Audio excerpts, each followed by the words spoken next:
USCFootball.com. I'm Keely Eure here with Dan Weber for instant analysis of USC's 34-27 loss to UCLA. And Dan, the last time we were on this field, the Rose Bowl Stadium field, it was a good thing for USC. USC and Clay Helton, their trajectory was going upward, and now it seems like quite the opposite today. Dan, what do you take away from this loss to a 2-8 UCLA team?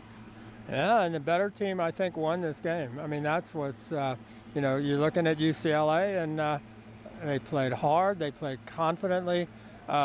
They knew what they wanted to do. They knew how they could win this game, and they went out and did it. And USC's kind of all over the board with, some key penalties, some key turnovers, getting it down to the 3-yard line and not being able to push it in and things like that. What we saw today with, USC was that what we saw in the Cal game and what we saw in the Arizona State game. USC is good enough to be in those games with teams with lesser talent, but unfortunately, they're not even good enough to win those games. They can stay in them, but the same kinds of mistakes, the same things that have, hurt them all season long, they're still there. I mean, they haven't gotten past any of those. I mean, again, can't score a touchdown in the second half. Waste a terrific first half by JT Daniels. And here's where they are, trying to think, how did this happen to us? I mean, basically, they don't have any answers. They're walking out of there like, who can believe we're 5-6 and not bowl eligible unless they upset Notre Dame? They're really almost, no one has any answers. Yeah. They just say, I can't tell you why. I don't know. He said the locker room was very quiet. That Clay Helton had very little to say. I guess Marvell Tell said, let's do something really special next week and all that. But other than that, there wasn't a lot of upbeat figuring out how to come out of this game. Now they got to beat Notre Dame to become bowl eligible.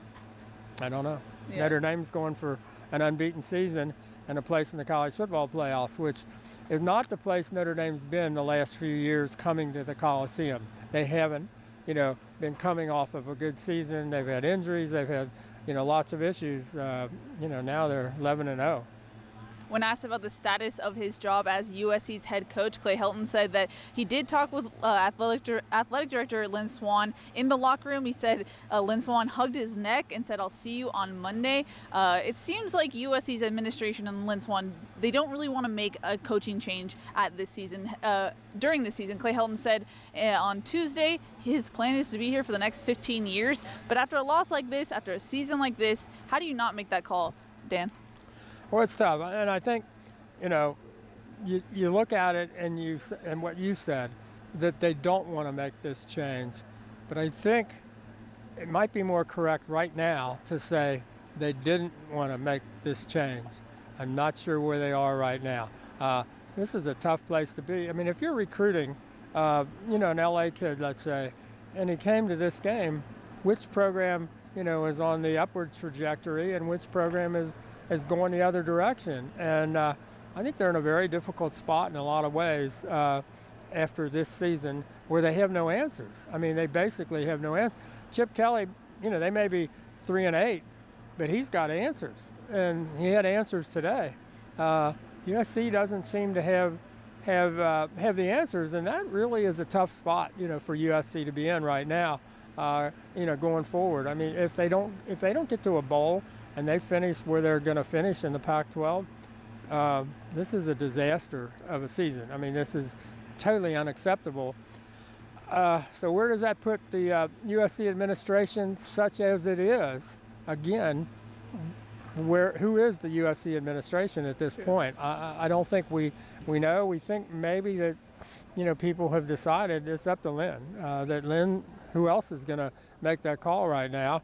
And what does Lynn, want to be responsible for? I mean, they've got, trying to sell season tickets for next year, trying to, get people into those, private suites and get the money, the $10 million for those, and then trying to recruit and do all the things that you've got to do to keep a program going. And here you got UCLA across town with this, great win for UCLA.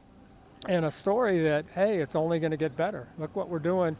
And this was kind of a throwaway season for UCLA, and in a throwaway season, they're still able to beat USC. I don't know where you go if you're USC with this year at this time. I don't, if they end up 5-7, that's they were the number 15 team in the country starting the year, and most people thought, that's about right with their talent, with the number of guys coming back, and they just couldn't pull it off at all. I mean, they're in a no better place today, the 11th game of the year, than they were in the first game of the year. It's the same team doing the same things, not very well. Yeah, well, that's what I was going to ask you next is how much does the rest of the season really matter? I know asking the coaches and the players, all the players said that they wanted to spoil Notre Dame's season. They want to win for the seniors. But in the grand scheme of things, does that even matter going forward? Yeah, I mean, a lot of things you wonder if they matter. For example, we heard from every single coach, they're going to go in tomorrow, and they're going to watch the tape, and they're going to correct the mistakes. And I try to think, what the hell does that mean? Correct the mistakes tomorrow. How do you correct the mistake? I mean, what, you write it in your book? I mean, how do you correct the mistakes that they keep making over and over and over again? What does it mean to say we're going to watch the tape and correct the mistakes on Sunday? So what? I mean, the game isn't played on Sunday. The players aren't even around, not much anyway. So I don't even know what that means. I mean, we hear it over and over again. We really can't even begin to tell you what they're talking about. Coming into this game, USC knew that they had to stop UCLA's run game, and a big part of that was Josh Kelly, who got almost 300 yards. When asked about it, defensive coordinator Clancy Pendergast said that a big portion of that was due to losing John Houston to a hamstring injury. But Dan, how much do you really think that played a part in it? Nah, I don't think so. I mean, obviously you don't want to lose John Houston, his ability to, run plays down, and he's been playing really well. But Ruben Peters, last couple of times he's gotten a chance, has done really well. And I didn't notice that big a difference in the first half to the second half. I thought Josh Kelly couldn't have played any better in the first half. When John Houston was in there. So, I mean, it's something you can look at, but it was really not a big factor. I think USC just they just couldn't handle the line of scrimmage. They couldn't handle the edge. UCLA outquicked them, and I thought out-toughed them, beat them to the punch at the line of scrimmage. And UCLA didn't quit. They stayed after it. Basically, what you saw from UCLA is a team that says it's going to be run first, which believes it's going to be run first, doesn't give up on being run first, and does what it has to do in practice and game after game after game to get to be a run first team, which by tonight they really were. I mean, they could run it, and they didn't back off, and they didn't take any chances, and they just kept pounding it and pounding it and pounding it. And Kelly was great. He's the third big time running back. Zach Moss at Utah, and Benjamin at Arizona State, and now Kelly, that just pounded this UCLA defense, and or this USC defense, excuse me, and they just hadn't, you could tell from the start of this game, USC defense just didn't look quite into it. They weren't quite, quick enough. They just, and then there were a number of plays where Kelly just ran through arm tackles. I mean, I think on one play, at least 5. That's just USC kids, not being ready, and Kelly really being ready. Yeah. Clay Helton seemed to have the same demeanor he usually has in losses. He reiterated that he has the support of athletic director Lynn Swann. What did you take from Clay's demeanor and what he said post-game? Wasn't quite the same as what we heard earlier in the week. I thought they were pretty upbeat coming off the Cal loss, which, I wasn't quite sure why.